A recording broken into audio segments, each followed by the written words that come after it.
then we told him it's okay to be wrong. We? Yeah. My team of ghostwriters? No, we were there together. We told him. That's true. We were in a deep embrace. We were deeply intertwined. Our bodies were one. Sometimes it happens like that. Hey, by the way, buddy, number one, the red light's on, which means that we're live in front of the people, but also good job hitting the countdown this time, buddy. Oh, thank you. I remembered. You have one job. I know, and I'm really bad at it. But don't tell anybody. I already told everybody. Everybody. All 4 people watching right now. I told them. 4. That's too many. That's too much pressure. I can't keep up. Oh my goodness. My dogs are literally going nuts right now. This is perfect. Perfect timing. They waited for now. Absolutely did. They just came flying down the stairs. Well, they want to know who you're talking to. No, they just want to bark at each other. It's fine. That's good. That's a good place to do it. There goes one. All right.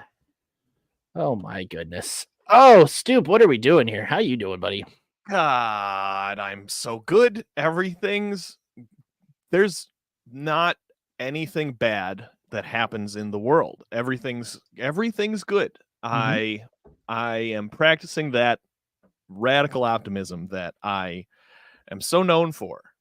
And yeah, man, it's good. I went into the office today, and boy, is that always just a special treat to sit in there for 9 hours. So cool, so fun and fulfilling. Just the action was nonstop. How about you, buddy? How was your day? What's going on? I also had a tough day in the office. That's this room right here. I don't go anywhere, do anything, live anywhere. I'm just it's just me and this flag right here. This is where I live. And we stand for the flag in this house. Yes. I've knelt on this one though, accidentally, but it does happen. I don't know how I did it, but it was still on the wall. But is that how you got kicked out of Mount Rushmore, or no? Is that your dishonorable discharge? No, that was something else. That's another time. Yeah, we'll talk about we'll talk about your discharge another time. Yeah, this is not the show for my discharge. Oh my goodness. Oh yes, smash the like button. That'd be great if you could smash it. Break your fucking mouse, god damn it. Yeah. If you're on a phone, punch your phone as hard as you can. I mean, just smash it and see if the button gets hit. Our guest will buy you a new one. He might. I don't know. He's probably rich. Yeah. Must be. But Stoop, you want to tell the people what they're about to see? I guess I can. Ladies and gentlemen, boys and girls, days and thems, this is Talking Out Our Ass. It's a talk show hosted by the venerable Sam Reeves alongside yours truly, Stoop Kid. And the premise of this thing, if you're new here, is Sam and I are idiots and we don't know anything about anything. We've done, I'm telling you, I got on to this call or whatever you want to call this about 30 seconds before we came on. We've done zero preparation. We have no idea right now what this show is going to be about. By the way, Sam, you know what was occurring to me when I was taking a shit earlier is we could tell the people, we could just lie and say that we're not prepared, but actually get the guests to tell us what the topic is, and no one would be the wiser. Everyone thinks we're really good at this. We could do that. And I'm saying that to you in front of the audience so that the audience knows we really don't do that. No, we don't. This is really a stupid idea for a show. Sam and I, right now at this moment, have no idea what this episode is going to be about. Each time we do this, which is roughly every other week, we have a guest on. Now, the guest, they're the ones that bring the topic. And hopefully it's something that they are somewhat knowledgeable on or can discuss at length or have some kind of affiliation or passion about. And then Sam and I have to formulate an interview on the spot. It's as dumb as it sounds. Again, we could, what is this? Our 17th one of these. We could have just been lying the whole time, and this would have been a lot easier. But you get to see us fucking fumble around live, and if you're watching, that's on you. That is entirely your fault. So anyway, did you remember to book a guest this? What day is today? It's the 7th. Oh, I did. Yeah. Okay. All right. Oh, good. They're here. Oh, whew. Thought I forgot that part too. Yeah. All right, ladies, gentlemen, peoples, out there's, animals, if you're watching, we have our guests. You may know this person as a menace. You may know this person as a thirst trap, a GILF hunter. You might know him as a lot of other things. I know him as the third best guy on his own podcast. It's Beefloaf, ladies and gentlemen. 3 out of 3 ain't bad. That's appreciate it, gentlemen.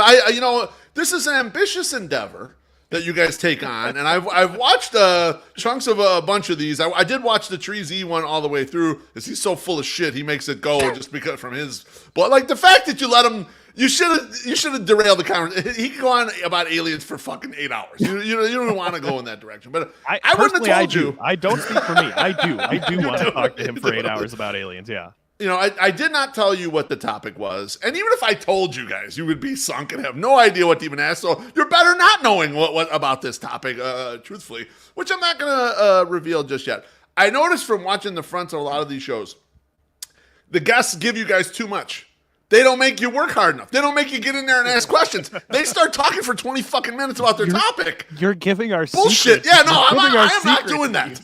I'm not doing that, gentlemen. Come right? on, man. I'm going to when I give the topic, it's your show. You're on. And then let's see what kind of questions you ask. It's something that I know extremely well. And just let me know when it's time for me to get to it, and I'll do it. Well, we will get to that here very shortly. But, Beef, how are you doing today? I'm tremendous. You guys mentioned going in the office. My job has been 3 days in the office and 2 days out, which is a lot for just the general public. And then they went to 4 days recently. So now I'm in the office, and it's not like I meet with clients. I'm an accountant. I'm in the back office. I can do everything by email and Zoom. Like I don't need to talk to anybody. Your whole job is done on the fucking computer. Why? Correct. Like you should pay my gas money to get in here then. Because what the fuck are we doing? This is stupid. It's bizarre. I mean, there's a little utility to meeting with your team in person, but you can do that in 1 or 2 days a week, or a couple days a month. You don't need to be a month. Come there on. all the time. It's a strange thing. It's a strange path some companies are going on. I'm going to see how this comes to fruition. We're years down the road from when it settles, when it all reverses back, and pretty much everyone is like out of offices. We may be years down the road, or we may be months from the next, massive pandemic. Please don't do that. Please don't do that. All right. we did in this country at least, we did our absolute best. I mean, we tried our absolute hardest to learn nothing from the last pandemic. So when we're easily fooled. We're also very fucking dumb and stubborn. And when the next one comes, the same shit's gonna happen, probably worse. So I'm just saying, everybody, don't take down your home office rig that you built in 2020. It's gonna come in handy again. We learned nothing. Yeah, as soon as I got that third vaccine, I stopped washing my hands. I figured I was fine. Oh, me too. I actually just piss straight onto my hands. Yeah, just like Moises the Little Baby. Yeah, it's sterile, and exactly. Yeah, it improves my grip on the batter. Why did he do that? I think that's supposed to make his hands tougher. I think is the idea. I don't know. I've never tried it, so I'm not sure. Because it's sterile, and he likes. Oh, you ought to try. You ought to try it. You ought to try it, Beef, and then you can write a blog about it. Be perfect. I peed on my hands for a week. Here's how it went. Yeah, when I get my au jus episode. Here's how it tastes. Worked. Yeah, right. Yeah. When I get my au jus episode any day now. Yeah, we're just gonna do the whole however long you do about piss. I'm the opposite of you guys. I like to be prepared for my guests and kind of know what they're talking about. Yeah. We're yin and yang over here. I appreciate your ambition. We're not occupying any already occupied space here at Ask. And in a way though, you're smart because you put all the pressure on the guest. They got to do all the work. That's why I'm not going by Again, this fucking shit. I'm going the other way. You're spilling our trade secrets here, Beef. You What really the hell? I ingest a lot of to content. I saw this idea. I was like, this is a good idea. I like this idea. Beef, I just want to say thank you for being our final guest on this show. It's over. I apologize. We were getting off damn it. scot-free for so long. Well, look, when we're off the air, we're gonna just censor the first 11 minutes of this. We'll edit that out. Make it Good look like he idea. was just saying something disgustingly vulgar this whole time. Which wouldn't surprise a lot of people. Yeah, and then we'll send it to his job. Anyway, They don't care. Like he said worse shit to us. That's right. All right. With all that, Beef, what's this interview going to be about?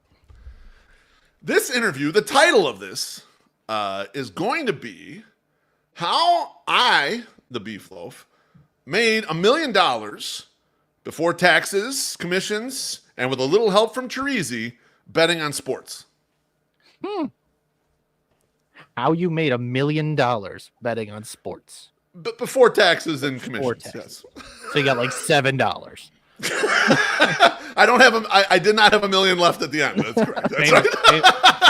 famous. You can try to do the math. You'll try to do the math later and figure it out. But we'll get there. So anyway, that's it. Go ahead. I'm ready when you guys are. Of course, Sam being a famously anti-tax libertarian. First of all, okay, first question right out the gate. Is this a thing that happened? Is that true? Did you do that? This is absolutely a thing that happened. It happened between 2008 and roughly 2014-15 range. So it's a while ago. We're not talking about like a fiscal year. We're talking not about a fiscal year. No, this is over several years. Yes, over. I mean, it's still impressive. 7 Don't get years. me wrong. That's still impressive. Yeah. I quit sports betting within 6 months of starting sports betting because there's no fucking way to make money doing this. This is just stupid. This is just fucking stupid. Well, I mean, I not only is that I'm stupid, I just I build these giant parlays with huge odds, and I'm like, if it'll hit. Everybody does that dumb. You can't do that. You got to play the math, right? You got to fucking, if you're parlaying 2-3 things maximum, because that's your every next thing you add, you're lessening the chance you're gonna hit, right? There's no math in sports. Well, in gambling, there is. $1 million. You're talking about $1 million in winnings. $1 million in net winnings. So that's Right, net, right. but before taxes and before commissions, which we Net can get to. Net winnings. Net winnings. That's right. And you said this period. Give me the period of years again. 2008, roughly the end of 2008 was the start, and probably ending in 14-15 right there. Hey, somewhere. Mr. Accountant. Yes. Betting was illegal in 2008. Not quite. Well, that's a good question, though. It's a good start. Was betting illegal? It was illegal to take bets, but not illegal to bet. And so I knew. Well, I'll leave it open like that. It's a gray area. And let me just tell you one thing about gray area items. If you pay your taxes, you're in like Flynn on gray area items. And so that's how they got Al Capone way back in the day, tax evasion, right? He didn't pay his taxes. So you got to make sure if you're doing something and there's enough money coming through, pay your taxes. But not technically illegal to the bettors. And I think part of it is this public perception, because who the hell wants to see like Joe Blow from the corner who's betting $200 with his bookie get handcuffed? It's the other side of the transaction is that they hustle up and try to do things too. So generally, the bettors, as long as they're not making book themselves, it's quasi legal. We'll say it's legal-ish, not illegal. Right. Well, now it's just fucking not only legal but Everywhere. encouraged. I mean, It's way overboard. Yeah, that's right. just ridiculous. Breakfast cereal sponsored by FanDuel. Yeah. No kidding. It's crazy. There you go. So it's like having someone else's cocaine up your ass. It's a gray area. I don't know. That don't seem too great. Hang on. The man's got a point. That's not my cocaine in my ass. No. It I'm is- holding it for a friend. Yeah, it is Not the my sa- ass. not- It's not not the my s- cocaine. Not the same thing, but I'll give you that is gray. Well, it might be other than gray coming back out, but Yeah, it's going to be a color. So 2008. I'm trying to think. So does this? I mean, there wasn't even because when I think about my earliest forays into sports betting, that was already when, I mean, probably 10 years ago, cryptocurrency was already a thing. And so that was an easy way to get into whatever sketchy offshore sites you wanted to. Correct. That was that was coming in at the end when I was winding down this venture basically. So were you intrigued? Were you an early adopter of cryptocurrency? No, actually no. And Treasy and I actually do hold some crypto on an old like computer that I can't even connect to the internet these days.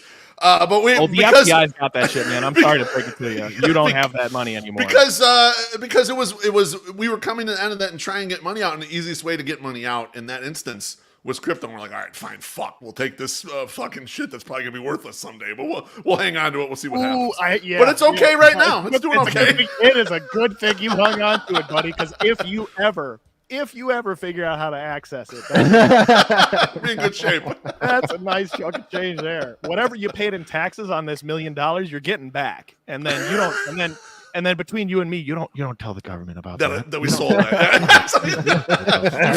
You forget the crypto trade at the end. Yeah, they don't need to know that.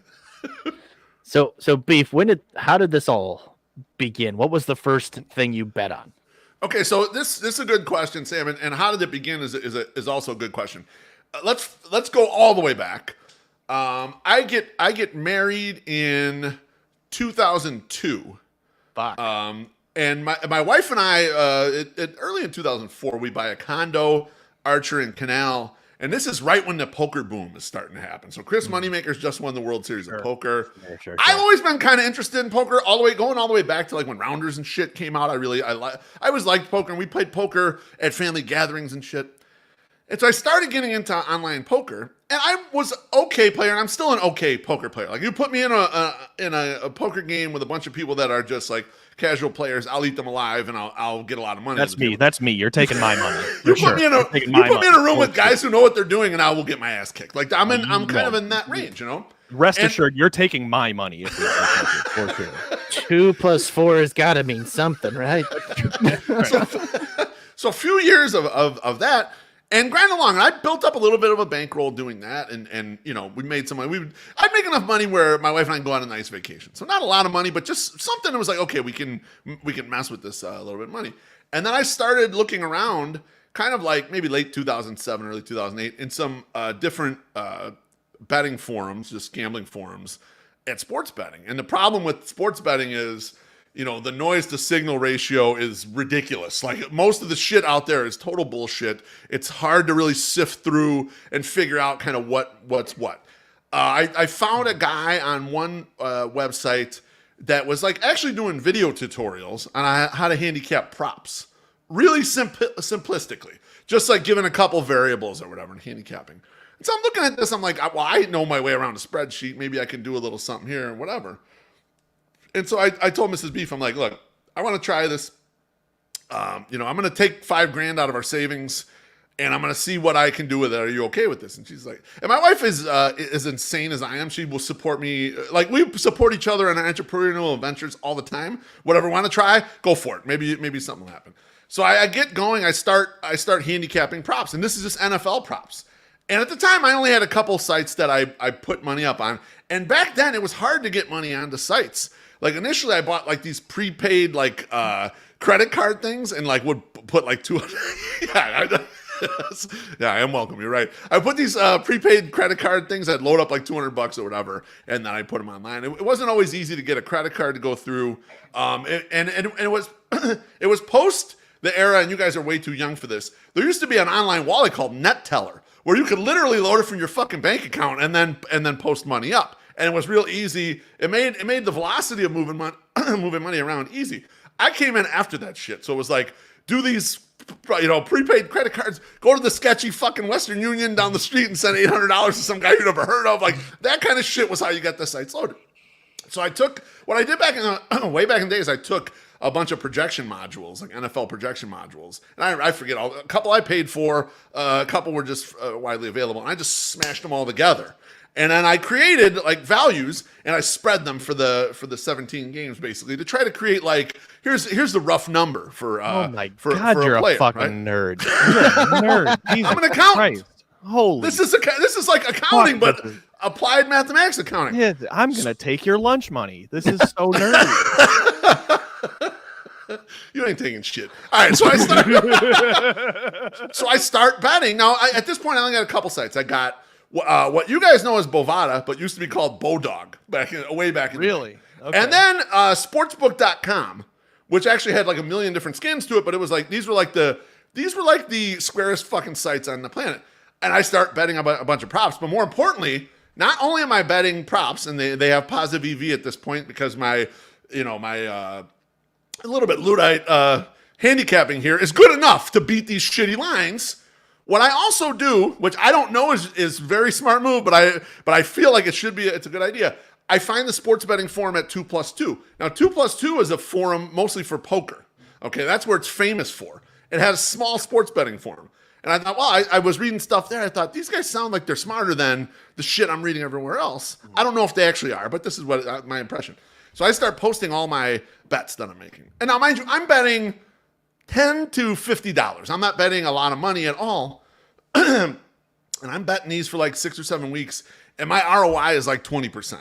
And what I didn't know then, though, was that my model or whatever was telling me to bet mostly unders on stuff. And really, I wasn't that smart because these sites were geared towards they thought people would always bet the over on these props. And so I was in a way getting lucky by my approach fitting perfectly with the way things are working there. So I bet these for a while, and then next thing you know, I put all this shit out there on 2+2. I get a DM about 8 weeks in from a guy. He said, "Stop posting this shit out here. We want to invite you to this group that we have like an off thing channel that we all get together and we share information. Do you want to come in this?" And I was like, "Holy shit! Like, what is this? Like, I'm finally getting involved. Make it the big time." So I mean, that was kind of the start, and just goes to show you that like networking is always kind of important. Yeah. Never heard such a thing. This is strictly, when you say you're hitting on unders, this is strictly NFL or? Yeah, this was like NFL props. So let's say this was like, I don't know, Aaron Rodgers under 307.5 passing yards or something shit like that, or yes or no touchdown bets or shit like, like that was kind of like everything that I was betting on at that time. When I initially first started, that was it. And I had just happened to pick the 2 best sites to be betting unders on props because I was getting the best prices possible. And because the government hasn't gotten their stinky mitts into it yet, you're really getting juice. Because like you said, if they're counting on everyone betting the overs, I bet then you're getting like really nice value. Correct. That's so right. That That's makes right. a lot of sense. See, kids, take note. You're not gonna win. You're not gonna win. Okay, but this man is spitting the gospel here. Okay, the sports books know what they're talking about, right? And lines and odds move according to where the money is going. This is correct, yeah. Not what is most likely to happen. It's where the money is going.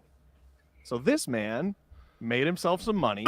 Well, that's true, Stoop, especially in smaller markets. So like prop markets for sure. As you get higher up there in markets that are more efficient, let's say NFL is on Sunday. The money is really dictating as close as possible to like real probabilities because you have so many. There's a wisdom. You have so many beefloafs out there. There's a wisdom of crowds situation where there's enough money going at it that it's moving the thing into the right direction. And someone put it in the chat. I don't know if it was Baloney who said something about please explain arbitrage or some shit like that. But yeah, so effectively the approach for sports betting, and I'll cut after I say this and let you guys get back to asking me questions. He says, please explain arbitrage. No, keep talking. Materially, people who beat sports, what they're doing most of the time is most of the people that do it, that can beat it and make money at it, they're arbitragers. They are not handicappers. There are handicappers. They make a fortune. The ones that are good make an absolute fortune. arbitragers are the vast majority of the people that are beating it. Now, what does arbitrage mean? So take an example. Bears question, Beefloaf. Bears Packers is on Sunday, let's say, and the Packers are 7-point favorite. So it's -7 Packers plus 7 Bears. If you can go and find plus 7.5 Bears, now you, sir, you have a good bet. You have positive EV. You're putting money in which you're going to get a higher return back. Getting points off of that. Hang on, I'm sorry. EV exit velocity? Expected value is a term. Gotcha. I'm sorry. Yeah. Stop me anytime I start using acronyms and you're like, what the fuck are you talking about? Because this I will not. But that is the general concept for most people that are being sports. It's just finding a price better than the market price. Sure. And what's funny about it is that, to close the point, it's the exact same thing that we do on the 108 podcast when My Stock Summer does this or that with his eBay treasures. It's the exact same premise. And so I wonder why, I don't wonder why we get along so well, because we think along these similar lines of like, yeah, that's, you got to look for that hidden value, whatever. And it's the same concept. It's buy, get something for cheaper than the market, should bear, and then you can make some profit off it. Sure. Okay. Sam, I've asked a lot of questions, so your turn. I've got one. So at this time, Beef, who's running the book? Is it Paulie Walnuts? Has Chris got it now? Is it... Well, I mean, not that I don't dabble occasionally, but it's not a serious business anymore like it used to be. But at the time, Chris? Maltasante. Yeah. Chris. No, and truth be told, Sam, we didn't, when I was doing this, I did not bet with a lot of local bookies. Most of the action was offshore. We were doing a lot of the things we were doing offshore. And there's reasons for that. I mean, Man's an accountant. He knows what he's doing. I knew people, some of my my friends from doing this, that they specialized in finding local bookies. That was kind of like their sweet spot. But other people, did a lot more offshore. And that was kind of where my sweet spot was more doing offshore stuff. Okay. So are those guys now out of business? Because I will say from other, not that I would know firsthand, but from other enterprises that have in recent years become legal, business has been tough for, I get where you're going with this. Providers of things. So are those guys out of business now, or how do they stay? Is there still a market for this? My assumption would be yes. Because do you think they just juice the numbers accordingly to try and draw people away from the mainstream legal sites, or? Yeah, yes, I would assume you could probably. I haven't dabbled much in offshore in a while, Wink, but wink. I mean, even in the last couple of years, like if I would look at odds at Bet Online, like you'd get a better price there than you would get at FanDuel or whatever the fuck a lot of the times. So I think from a competition standpoint, yes, but a lot of the guys that were doing this, that for a big chunk of that group, that was their full-time job. That was all they did. They were doing like that stuff. Now some of the guys also played poker. Some of the guys, like there was a guy who started his own like tutoring service. He was like teaching math to all these kids at like prep schools and shit. And then he was also still doing this. So like these types of jobs, like doing this for a living, afford you a lot of time. When I was starting to make a bunch of money doing this, though, my daughter, Bonita Stakey, she was like 2 years old. So I wasn't in a position where I felt like, oh, I just junked the job and I'll just do this for a living. I always felt like I needed to continue having the job, and this was going to be more like my weekend or my sideline vocation. And you can always bet her as collateral. I luckily never got in that position. Okay. A man with some self-control. We respect it. Hey, we were sophomores in high school. Relax, all right? We ain't that young. Well, Sam, you can ask the next question, but I want to know, Beef. So these, because now I'm intrigued by the guys that we're characters. About. Yeah, the characters. Yes. What kind of? You said they were tutoring. These guys were also playing poker on the side. What kind of drugs were these guys doing, to your knowledge? It's a good question. Some of the guys were drug guys. Some of them were absolutely not. That doesn't answer the question directly. I'm not a drug guy personally. So when I have met these people in person, like go out to dinner or whatever, or get drinks with some of these people, and they're from all over the country, mind you. They would disperse to the bathroom for a good 5-10 minutes or so, and come back and they're wired or.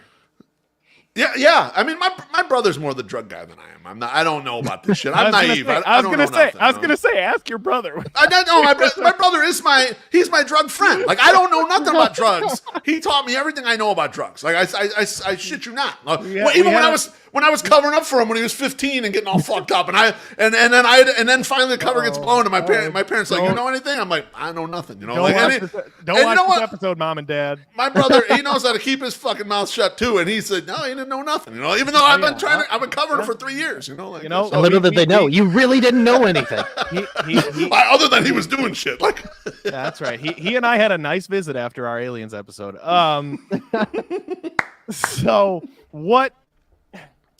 Then, yeah, I mean, I guess we've covered what, at least, like, these guys, do these guys have normal jobs now, or are they still degenerates? You know, it's a good question. I've kept a little bit in touch with one of them, and he does not have a regular job, so he's still doing this as much as he can do this. He's found other, like, advantage plays in the casino and things that he does. I don't want to blow up his spot on some of this shit, but, like, other things where he can make money. But the thing is, like, you think... like an average year for one of these guys was above 6 figures.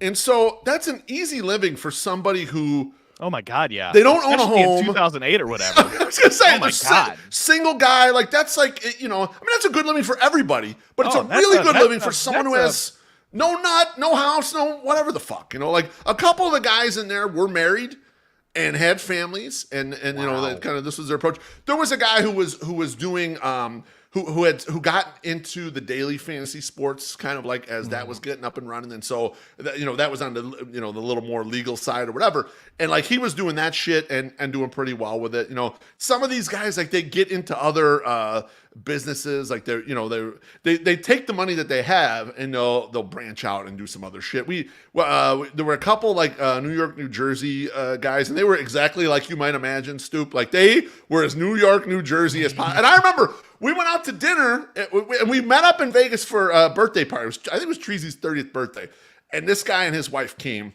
So 40 years ago. That's a long time ago. They came and hang out, and so we were having a main party, but then we went out to dinner with them or went lunch or whatever the fuck. And these guys, guys like this, they gamble for a living, but they want to gamble all the time. So it's like fucking, we have dinner or something, credit card roulette. Like, whoever's you pay the whole fucking thing. And so he lost, you know, is out, and I was like, you know, thanks for lunch. He goes, fuck you. You theoretically paid your half already. I was like, good point. I blew that up, you know, like. So now with this, was it strictly just like the 4 major sports, like football, you know, baseball, everything, or was horse racing also involved in this stuff too? This is a good question. So we start arbitraging, and the concept of arbitrage could work anywhere. And also, to be honest, you don't have to know a goddamn thing about anything going on in the sport. All you're doing is like a day trader finding prices, right? So what happened, I get up and running. I put in the $5,000. I make a few grand before the end of 2008 betting those props. I start understanding from these guys more about how to, like, bet arbitrage, where to find these things. The problem with arbitrage is, you know, most of the stale prices don't sit there all fucking day. You got to know when and where to find them. And they might only be available for 20 seconds or something like that. And you got to get your money down and you got to size your bet right. You know, this is another, like, a risk management key. Like, you got to, good old days. You got to know all this shit, right? And so at the time, I was only kind of doing the main sports. I was doing basketball, which was, you know, more college than NBA at the time. Both footballs, NFL and college football. And then during the summer, baseball's super slow. Like this is the time of year you don't we wouldn't bet much. Like, you might find some stuff. Like, we knew guys who were handicappers who, like, crushed baseball. But as far as, like, arbitrage, there's just not as much square money in baseball, so you don't end up with a lot of great opportunity. You might end up with, like, whoever the worst teams in the league are, you end up with them every night. So, like, if I was still betting this shit, I would end up on the White Sox every night, and it would kill me. This would be absolutely terrible. But You got the over on Soroka innings tonight. So at the time it starts getting up and running, and I start making a bunch of money. Like the bankroll goes from $5,000 to say $100,000. I'm like, I reach out to my brother. I'm like, because Treasy's not only is he like about the smartest guy that I know, but he's also like he pick up anything in no time. This took me months and shit to learn all this crap and to figure this out. I explained it to him in one night out for drinks. He's like, okay, I got it. I'm happy to help you. And he starts helping me, and I start cutting him in on my equity share of my stuff. And he's like, Beef, I get up early because I just can't sleep, probably from drugs, Stu. And he's like, I am up early on Saturday.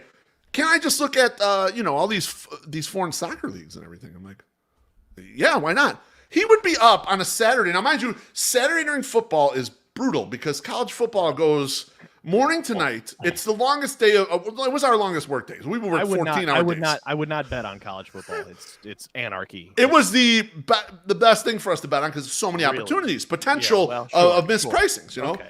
Yeah. But Teresi would wake up at like 4:30 in the morning and be betting all the overseas European soccer leagues. And so we'd have half our bankroll in and starting to cash and everything. When you wake up, we could get it back out and start betting it on college football. So even before I wake up, yeah. So like the efficiency of having the two of us doing it, and like he was also. This was a point in time where he wasn't married or anything. I'm married already. I have a child and all this shit. And, on Saturday at 6:00, he's going out, right? Not me. I ain't going nowhere. I keep betting until midnight or whatever. I'm waiting for the halftime of the Hawaii game, and then I'll bet on that, and then I can go to bed. Like that. Those were the kind of days. So we bet long ass fucking days on Saturday. Sunday NFL is a shorter day because there's kind of there's not a lot of afternoon games, and then there's the night game. And a lot of the opportunities in like some of the derivative stuff, like team totals and first quarter bets and all this shit, you got that done in the morning. So I'd have a long night. We weren't losers. People would come over and I could remember being down here in this basement, drunk off my ass at 4:30 in the morning. And like, I got to get up at 7 to start betting on this shit. Like I better go to bed, But like, I could remember Sundays of like, we when the bankroll had gotten into the six figures, and it's like, we have like 80% of our bankroll in on God knows what, on the Browns and like all these horrible teams. And it's like, I'm like hungover. I've had like 7 cups of coffee. I have a huge anxiety. I feel like I'm ready to barf, and I'm like, this is the right amount of risk. I know because I'm ready to puke. That's the right amount of risk for today. Then we make sure we can make the maximum amount of money. Sure. The puke meter. I feel like I'm going to die. Then I feel like I'm going to have a heart attack. That means we're in good shape. Like you place a couple bets. You're like, I still feel pretty safe right now. Let's keep going. I feel too good right now. I am loving the mafioso like flow of dark money here that's starting. That we're starting to create a picture of the family as just a crime syndicate, and I couldn't be happier about it. Who else can you trust? Oh no, for sure. So far, all of your methods are very sound to me. And it's no wonder I've never made money doing this because I never put nearly this level of thought into it. I'm picturing Dreezy just chain smoking in the back of like a boiler room on a Windows XP machine, like fucking punching shit. And he's like, we got to get this in. And he's got like 4 TVs ahead of him. Sam, come on, man. That makes us sound so young that Windows XP is old to us. Like, come on. You're embarrassing me in front of my friends. The other improvement that Treasy did when he came on is like, so part of this game is finding profitable bets. The other part, though, is like there's a lot of bonus money out there, and you'll see that with the. Okay. See, I thought you were going to say the other part is when he would go out and break people's legs. No. There's no. I got a funny run-in. We'll talk about that later. But so part of the thing is like there's bonus money. So I don't know, you would sign up for FanDuel, and they'll say we'll give you a $200 free bet or some bullshit. Yeah. So local bookies have this, or your offshore sites? Offshores have this all over the place, and. Some of the approach with that stuff was to, on certain sites, make yourself look like a gigantic fucking loser. So we would bomb a bet that was was an underdog, and we'd give you pity money. They would give you pity money. So if you lost and showed you're a big loser, they would give you an even bigger reload bonus. Now I don't know that the current onshore shit does this now, but they used to do this back in the day. So we would play bonus games with some of these places. We would make sure that we were getting money out of some other site. We would, load up a bonus. We would bomb that shit, try to lose. We'd hit it on the other side too. So we do like a reverse arbitrage, right? We're a little loser on this, on the naked bet, but we're getting all the bonus because they give it to you right away. And it's like, okay, we bombed it. We collected our bonus effectively by doing this. Now we wait for the reload bonus. And we just pulled out $2,000. So we're going to put that in there when they give it to us. Now they're going to give us 100% bonus. They're going to give us $2,000 of free money. And now we can really run with that. And he was real good about like betting thin or finding these opportunities. Like, hey, did you see that? You know, that's got to reload. He really kept his eyes open for all that shit. And it's made us a lot of money. Which one of you had to send photo verification for the naked bet?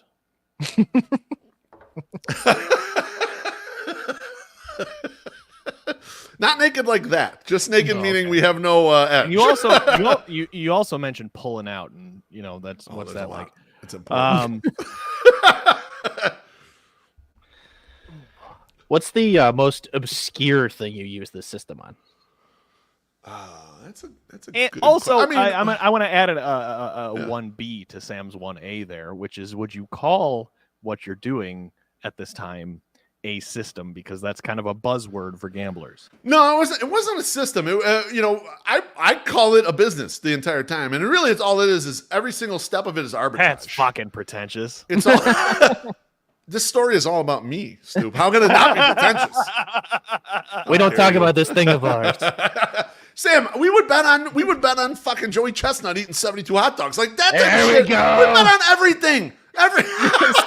He was ready for this. He loves this. Yeah, we would bet on whatever came up. If any, like, World Cup got huge, like you would have big limits on that. We bet. There he is. There's the goat right there. There's the king. The GOAT, the greatest athlete, the greatest competitive, the most dominant competitive athlete that's ever lived. That might be the greatest American that's ever lived, right there, Joey Chestnut. Honestly, a case could be made, Beef. A case could be made. I agree. I would do that. But yeah, it would get absurd, Sam. Anything the guy apparently fucks too. Sorry to interrupt you. I think it was going NBA 3-point contest at the All-Star game, whatever the fuck, anything that where you could find an arbitrage. And I'm going a little too loosely on this term. So exactly what we did was, in order to find arbitrage, you're like, okay, well, there's a loose concept here of market price that I'm not really explaining, and I probably should. So when you say market price, what you want is someone who's an arbitrager. There's closed and open-end arbitrage. All of these were open-end arbitrage. Closed-end arbitrage means you bet both sides of an arbitrage, and you guarantee yourself some amount of money, okay? Open-ended arbitrage means you pick the good side of the arbitrage, the positive value side of the arbitrage, and you just bet it. You don't take the negative side, meaning you don't reduce your edge. However, you increase your risk because you're just betting the single side. So it's like betting anything in a sport. You have two sides to a bet. We would only be betting the one side. We would rarely ever close the other side. We would, in certain instances, rare shit, we would close it, but the most part we leave it open. But the concept here is, what you want to find is the market makers that take a lot of money, use their price as a gauge, and then you go to Joe Blow's smaller website and you find the off-market prices. And that's how you make sure that you got the right idea. Kind of. For sure, Baloney took the words out of my mouth there. Market price immediately just makes me think of lobster. Yeah. And how fucked or not fucked I am on a date. And you said something about the edge, and I just want to say that we're big advocates of edging here on the show. It's true. Oh, big edgers. Sure. Big, real edging hours. Who up? Now, I'm sorry. When you just gave the definition of the arbitrage, and I have to admit that my eyes glazed over because unlike you, I'm an unsophisticated blue collar American with no college degree. And I don't know these big fancy words. So wait, how does that sound? You know that word? No, could you define it, please? I think I understand what you're saying. So the difference, if you could, for the layman out there, namely me, the distinction you're drawing between an arbitrager and a handicapper is? So a handicapper would originate their own price, and then they would look for prices that were off of their own price they created. Meaning meaning like, let's say minus 110 or whatever in the American system, they have that in mind when they go looking, or what they're like, as an example, in a football game, let's say the market price on a game is 3, -3 +3 on whatever teams, Cleveland and New England. All right. If you're the handicapper, you're creating your own model, however sophisticated, and you're determining what you think that spread should be on that game. And if the spread's far enough off, like if the price you can find is far enough off your model, which you believe to be the truth, then you'd bet it. That's how handicappers work. Arbitragers, wow. I don't have a fucking model. I don't know how to handicap this goddamn game. I don't know shit about these teams. All I know is this is where the money is. All I know is bookmaker.com, which is going to take $50,000 a side on this game, is sitting at 3.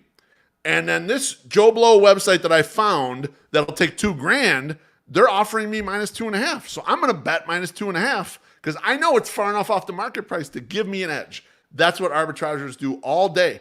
And now, granted, any individual price, it's possible for the market to be wrong. But in the long run, the market's generally correct. And the way you protect yourself is by using Kelly betting. So you're not betting all your money on any one of these things. You're betting small increments of your money. You got a 2% edge in Kelly, and you're like 50-50. Sorry, hang on. Sorry, time out. Could you slow that term down for me? What is this betting? It's called Kelly criterion, and it's called Kelly betting for. Could you give me the history on why it's called that, or? No. We'll send you the Wikipedia article. But the idea is basically like the bigger edge you have, the more you bet. The more likely your bet is to win, the more you bet. And the lower the edge, the less you bet. It's a simple it's the same concept as, think about it this way. When you go to a casino and you start winning, you start betting more. Why? Because you have the house money, right? Mm-hmm. Okay. It's a similar idea, except you're using it in relation to your edge in the game. I love how many times we've said edge on this episode. Sam, I feel like I asked a lot of questions. Yeah, you did in succession there. Thank you. So, Beeb, you talked about, not putting all your money into like one thing. You're betting a lot of different things going on. So what's the largest amount you put on something that you on anything? Remember? What's the biggest single bet? Is that the question? What's the biggest single bet during this time? Yeah, the biggest single bet sticks out, and I forget what year the Super Bowl was, but it was the cold weather Super Bowl. It was Seattle against Denver. Okay. And the one in New York, yeah. And the one in New York, that's right, at East Rutherford. This was like 2013. I think it was 13 or I think it was 14. Or 14, something like that, right? Yeah. So it's right in there. So at that time, like the market's dealing like a 1 or 1.5 on this game. And all the offshores, because this is the year Peyton Manning's coming off of throwing like 1 million touchdowns, all this shit. They're dealing Seattle 3+3. Which is a big edge off of 1.5. It was like, huge. This is insane. Yeah, that's huge. So Teresi and I just start pounding it. We're like, keep betting until we run out of money to bet on this. Now, at some point, you get so much out there that you're way overstaked. Like, it may be a good edge, but we shouldn't be betting this much for our bankroll. And so we had to go back and bet the other side. We had to go back and bet the Denver side. And so by the end of it, we had about, I want to say 70,000. But with a big lean on the Seattle side, so that we were covered enough so that our bankroll wasn't like going kaput. On having, we got a great edge, and it's like, well, we blew it because we overbet our edge there. And so had that game come like 1 or 2 or even 3, we would have been in great shape. Now Seattle blew them out, so we had a good Super Bowl anyway. But like it was a situation where we had a middle on a weak number, a bad number, like a 2 never comes up basically in these types of games. Right, but regardless, we were just doing it to hedge back our risk. We were just saying, okay, we're going to buy the other side at market price because we bought up way too much of this. So we ended up with like probably like 60, 70,000 is like the high number on one particular event, and which was way more than we ever should have. But we hedged it back enough so that we were safe. You're talking about when you're talking about hedging, so you mean you've got 70,000 invested, but you're on both sides of the correct. We're probably like 40 on the Seattle side and 20 back on the Denver side. So he's doing the Mac thing where he plays both sides, so he always comes out on top. But we definitely wanted Seattle. That was our side. We just overbet it. We screwed up. Okay, that was the one that started with a safety, right? Correct. That's right. Yeah. He just said like 2 never happens, and the final was 43-8, I think. So it was. we didn't get a 2 point okay. spread. Okay, so that was the first. That was the first pairing where that wasn't the. Why didn't you go to Marshawn Lynch on the No, goal? no, that was that was against New England. Yeah, Right, that's right. right. So on one single bet, what's the most you won on a single bet? You know, there were these bets that were really profitable back in those days, and now they're not anymore. The odds on these bets are total shit because the books realize, but they're called teasers. So we used to do 6-point teasers on NFL games. I've been called that in the past. You tease through the 3 and 7. So those are real common numbers in football, landing on 3 or 7, whatever, as the difference of victory. If you could tease through those, generally you'd have a profitable bet. That's not the whole thing. There's other ways to game this, but like that's just the kind of rough idea. And so you could get a substantial amount down at good prices at lots of books back in the day. They would offer you. They might make you bet on 4 or 5 teams to do this, profitably. But you could get down and get a good amount of money. Hedging that is really tough because these are effectively big parlays, and it would always work good if like everything won and it was like Monday night and it's like, okay, great, we can bet, we have all our bankroll free and we can bet on this. But we had I want to say it was like a January 2nd. Ooh, so close. It was like a January 2nd NFL like final regular season game where we won like $50K on teasers like that. Just a huge bump to the bankroll. Wow. And nice to not be in the tax year. Be in the next tax year. That's very clutch, Now wait a minute. If you're doing these offshore, you keep talking about taxes. Why?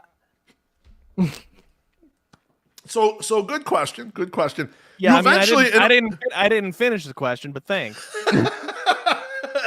Well, keep going. You got something else? No. You get it. You get the idea here. I don't have to formulate more words. Eventually, Stoop, in order for the money to be real, at least to me, it has to get home and be in my bank account or be in my hands as physical cash. And so part of the skill of these of doing this was, in fact, getting the money home. And he would get it home in a variety of ways. Yeah, I want to know about that because this is at least ostensibly, some or most of this, and you can tell me if it's some or most, is pre-crypto transfer. Materially, yeah. So, yeah, how do you get the money home? That's a good question. Also, by the way, we are live on the internet. You know that, right? Yeah, I'm not worried about it. Okay. I told you I pay taxes on all this. Yeah, I don't know. I don't know about if there's limitations or what. But you know what? The only thing you're the math whiz, so I'm more worried about giving away some edge that some motherfucker has than I am about any of this other shit. Sam and I are always worried about giving away our edge. How do you get it down? A variety of ways. I mean, like you could request it from Western Union and just go there and pick up cash. So they'll send money to you in your name, and you go pick it up. We would get wire. A lot of times it would be wire transfers. We would get wire transfers. Now the risk you had with the wire transfers is some banks, they did not like gambling money coming in there, offshore money coming in there. Duh. And so you had to be careful choosing whatever bank you were using. What's hilarious is that I still have the bank account that I was getting materially all of my wires through. It's fucking 11th Ward Bank. I mean, that might be a good way to do it. We had a situation where, and we haven't even gotten into we haven't even gotten into associates yet or commissions or any of that shit. But we had a situation where we had a friend who had an account that we were funding, we'll just say, and we ran that fucking account up high. And the offshore not only like banned us. This would happen all the time. You get banned. You couldn't bet anymore or whatever. Not only they banned us, they fucking killed our login. We could not log into the account anymore. And so it's like, well, we got, whatever we got in there, and our friend had to call them several times, set up a bank account, and have them fucking wire the money in. Kind of. It was a miracle we got the money home, but these are the types of struggles that you're going through. You're always trying to like make sure you have a way to get the money out, timely. You don't want to be waiting on this forever because as you wait, any money that's in you can't bet it. Well, right. Yeah, it does disappear sometimes too. That's true. Yeah. So was there like associates? Each person was a guy for a thing. Like this guy will set this up. This guy will transfer. This guy you give the money to. This guy you talk to. No, but what we had to do eventually, because after you start beating the shit out of some of these bookies, they don't want you to bet anymore. It's to get the fuck out of here. They limit you to $1. You win They too much? kick you off the site. Yeah, correct. It's not only that, but in a lot of the places, they know where their weak spots kind of are, and they don't want to fix them. They don't give a shit about fixing them. Sure. They'll just kick you out. Sure. And so you don't hit them anymore. And so what we would have to do is we'd have to get friends, and the setup would be, we're giving you a laptop. Here's some money. You're going to deposit it. You're going to set this laptop up. It's going to have these websites up. You just leave this laptop on, and we'll let you know when it's time to get the money back out of here. And for this, we're going to pay you a commission, a percentage of the winnings. So at any one time, Teresi and I would have 6 to 8 people with laptops in their home that they don't do anything with other than let us do a VPN style login on there and bet stuff on them. Is this why you wanted to get the 108 internship going again? No. No, that was a joke, actually. That was just a joke. Does your brother know you're incriminating him right now? Oh, yeah. We've done versions of this discussion on Sam Panianovich's Chicken Dinner podcast, but not in this much depth. But yes, we've talked about this together, I'm loving the organized crime facet of this. It's really it's organized. Yeah. It is organized. It is. You know what? Not only is it organized, this is the fucking nerdiest episode of this show. But in a cool way. I knew it. Like by a landslide. I was worried I was going to bore you guys to death with this, but it's been okay. God. It's been you haven't been bored, so that's good. Oh, we're not bored. Oh my God. This is the nerdiest episode. Now, Stu, I shouldn't offer this. I should have made you ask a little further on this, but you said you can't always get the money home, and that is also correct. So we have Teresi. Fuck Teresi. He's in the comments. we had a situation, and this all happened within like 3 months, where we got robbed by 3 different offshore sites. Okay. The first one was at the time was a pretty well-known site, and it was called Bet Islands. And it was offering a lot of great promotions, and there were a lot of people, and truth be told, net we made money off the site. But when the site shut down, eventually, because I guess one of the guys who was the owner, the bankroll behind it, got into some legal trouble, not related to this, related to some other shit. And he pulled all the funding from the site. So this shit shut down overnight. We had $60,000 in this site. It fucking evaporated like nothing. $60,000 worth of balances across a couple, and this fucking shit completely evaporated.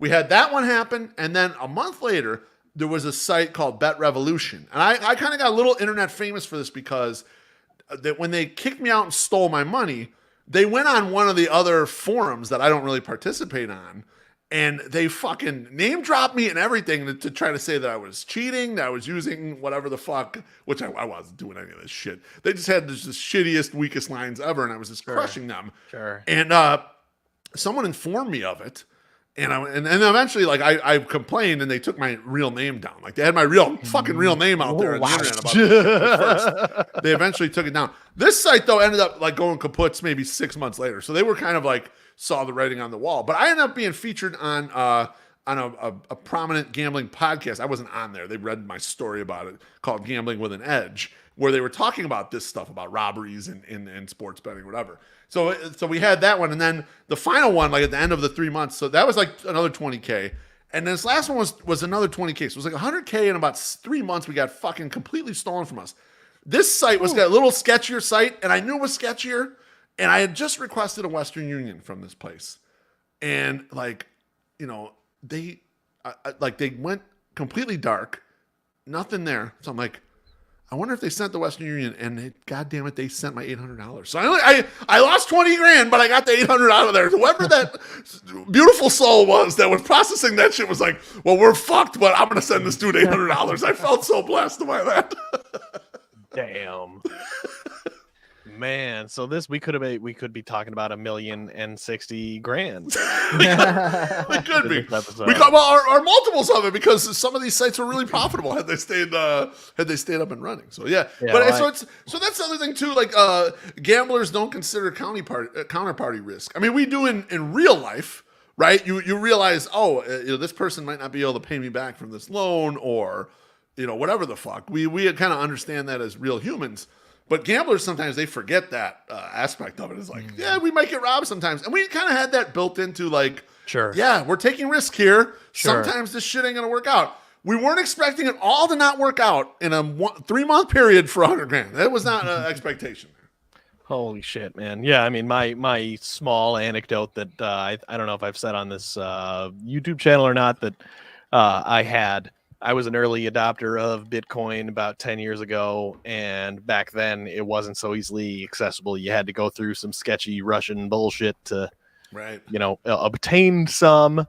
And then when the first big spike happened in Bitcoin was like 2017, and I hadn't thought about it in like 2-3 years. And so I went to access the market on which my Bitcoin was being, held or traded or whatever.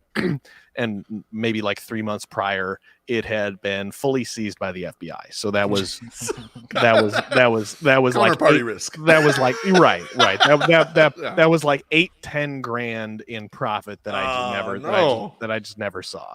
That's sickening. Yeah, it hurt. It hurt for sure. Get to this baloney question here. Buy or spend any of your winnings, or was it just always rolled over to the next account? No. Beef, before you incriminate yourself, what? It's all in Bonita's college fund. She can fend for herself. She can make her own goddamn. No, I'm just kidding. I know. Yeah. What are you, Jeff Goldblum? We spent it, and yeah, exactly. I saw that big dummy. Get the fuck out of here. No, we spent it, and truth be told, I mean, like I talk about me and my wife. Hold on. You said you spent it. You spent it on gold chains and bobbleheads for My Sock Summer. Or? We spent it on a lot of stuff, but one of the things I spent it on for sure was, I talked about my wife and I were married in 2002. We bought our condo in 2004, but that was when you bought shit. You put nothing down. It was all in on the interest. Yeah, and, you're the reason the recession happened. The price, a part of it at least. Yeah. Absolutely. It was like, giving us free money. We don't got to buy. Thanks, buddy. Thank you so much. I'll never buy a house ever. Thanks, man. So some of what I spent the money on was we ate shit on that condo because obviously the pricing was way high. We were in it when it went all the way the fuck down. Right. But because of it, we were able to write a check to get the fuck out of it and then down pay for our current house. And so I put it into real life stuff. Like, so when we were making a lot of money like that, I think Treasy did this too. We were stuffing our 401ks. Like, we were maxing out. It's like, we have no business maxing out our 401ks, but we are making this money on the side. So we're pushing all that stuff in. So, and not to mention, like, we would, no, we did not default. No, we paid it. We paid, we ate shit. We ate the, I cut a check. It was fucking painful. Like, God damn it, I owe all this money and I got a worthless asset here or whatever. But no, and we spent a lot of it too. I mean, we love going out to nice dinners, and Sam, I know you're just in Vegas. I love going to Vegas. Now that is not positive expected gambling for me. That's just fun. That's just get drunk off my ass and gamble and play some slots or video poker or the fuck we're gonna play. Hope to break even. Ideally, when you leave Vegas, you broke even. I hope to have a great time is what I hope to, and I usually do. I usually succeed. But yeah, so there's a lot of that, like set up for vacations or whatever. But yeah, we were able to save a good amount of money, get ourselves kind of like established in a bad situation when like when housing prices dipped and everyone's eating the shit. We had cash, so we were able to get into our place. And so by no means, like, I say $1 million, but then there's taxes, and then there's me paying all these people that had accounts for us and everything, and it's still a good amount of money, but it's not a I'm rich amount of money, basically. $1 million is $1 million, man. It's a hell of a claim. It's a hell of a headline for the episode, right? And I mean, ladies and gentlemen, like, what you've heard here is a man with inside knowledge taking advantage of his number crunching prowess to get ahead of the rest of us schlubs. So don't feel bad the next time you take free shit from the 108. Friday at Lawrence's, we'll be giving away a bunch of stuff. Come get it. There you go. Now, did you ever find yourself in a position like like a JT Dolan or any of these guys? I mean, Late- did late you on their pants. did you sign an NDA to not discuss that you were keeping Bernie Madoff's books?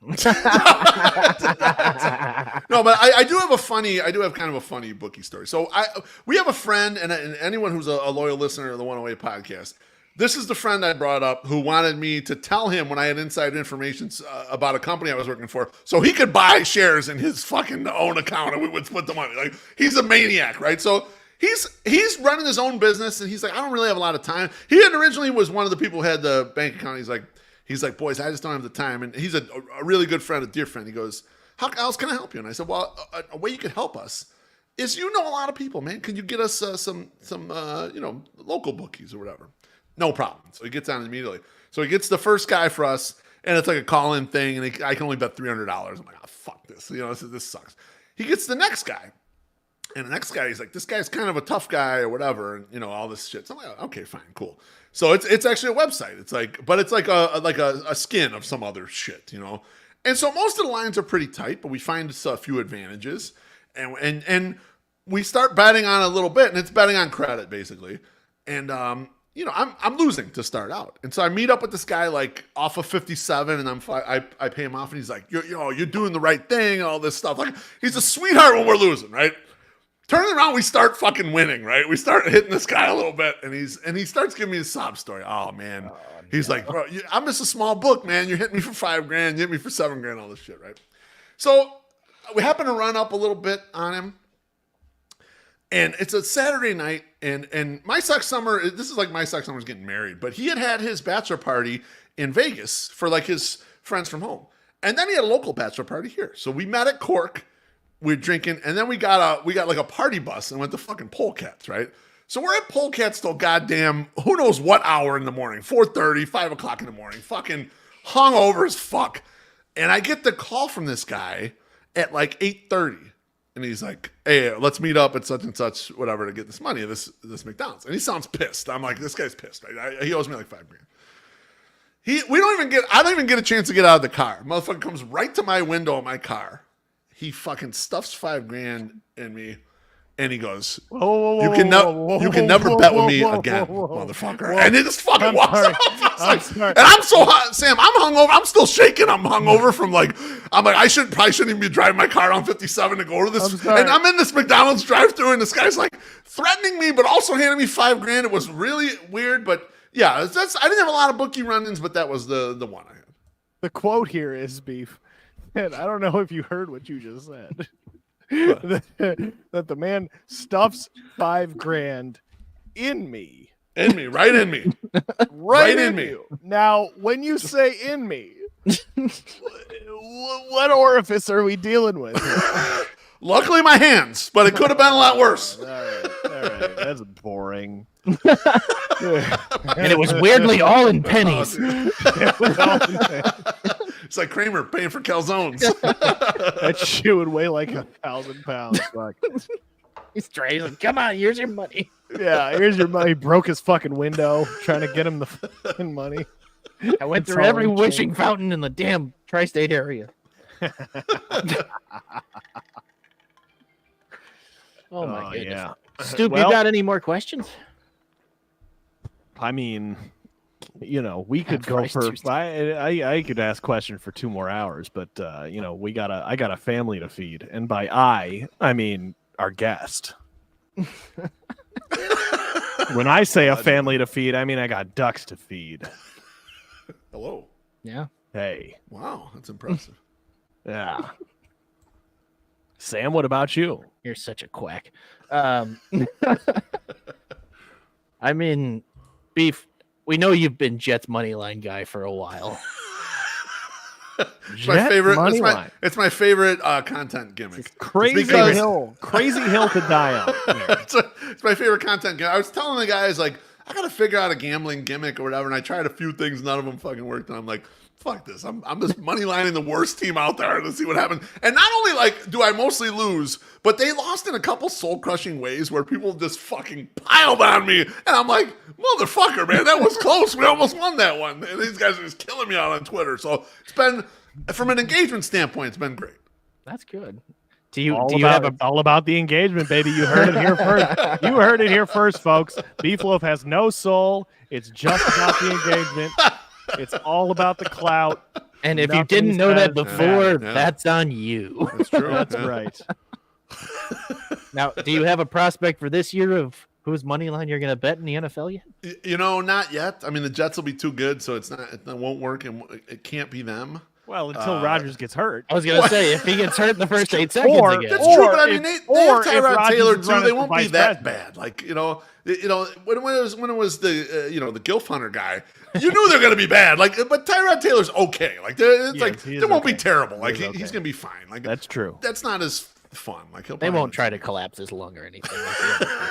Probably not. So, no one yet. No prospects yet. We'll get on someone before the season starts, though. All right. Have you been betting baseball? No, not at all. No. Good for you. Good for you. I haven't even done any gimmicks. You know what? You know why it's good for you? It's because you're a journalist, and that would be conflict of journalist. That's exactly what you are. Yeah, Big J Journal. That's right. That's right. It would be a conflict of interest for you to be betting baseball. So good for you. Good for you for not doing that. The man. After all this, the man has principles, ladies and gentlemen. That's correct. MSS is out there at food tasting day. Like, what do you guys think your run line's going to be on the front? Out there gathering information for me. I'll remain silent. He's texting. Yeah. I mean, I think we covered a lot tonight, Beef. Was there any fun story that you want to just fill in us on real quick about this whole ordeal?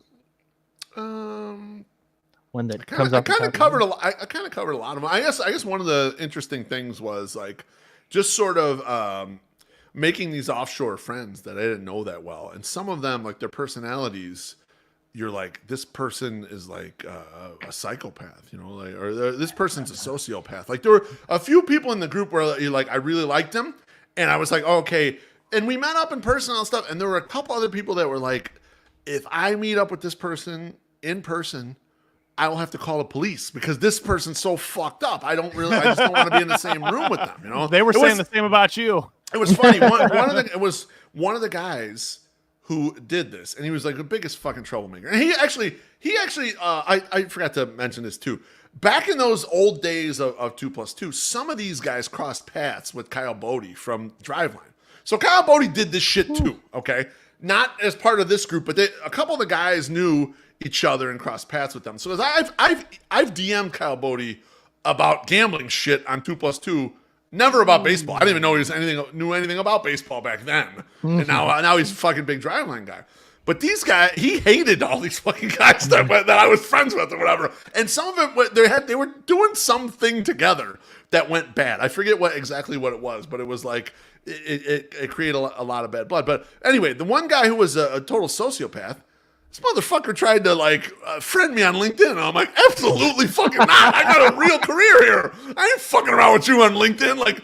I like you and shit at arm's length. We don't know each other in the real business world, okay, friend? Right. Can't risk that shit. Oh no. I mean, Sam, we are way over time, but there are a couple fan questions that we there are. Hey, we got nothing but time today. Let's do it. Why did you stop? And can you not do this with the legal sites? Well, no, we've established he can't do this with the legal sites because legal sites don't have to shoot the same way. You can.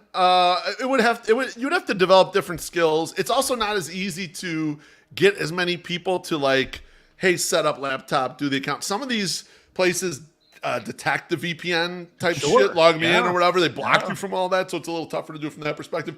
The reason why we stopped doing it, we were starting to just run out of outs. A lot of the great spots offshore were going down, or their limits weren't as good anymore, or they sharpened up prices, or just it stopped being as profitable as it was.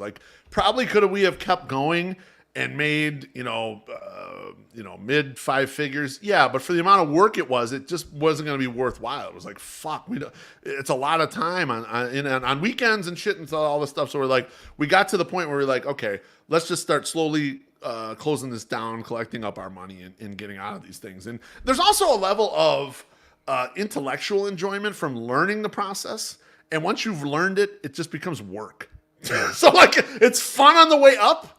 And it's not fun when you're grinding kind of later on in it. And it's like, I already have a job that I grind in. I would prefer to be doing something that engages me as opposed to just doing this shit. That is a sentence that an accountant would utter. Spoken like a true mathematician. Once I solve the problem, then it's not fun anymore. Well, that's in life. That's just in general in life. That's not an accountant thing. That's anyone. You figure something out. And it was fun when you were trying to figure it out. Once you got it figured out, that's right. That's why you do this, buddy.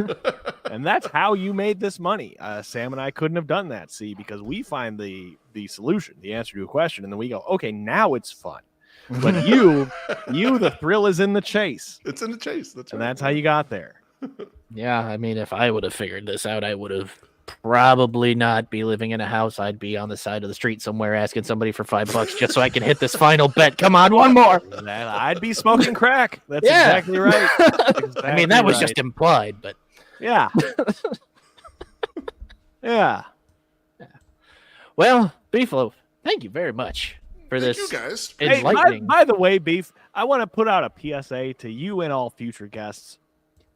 Don't hang up when we go off air. Because that's the best part for us. Well, you know what?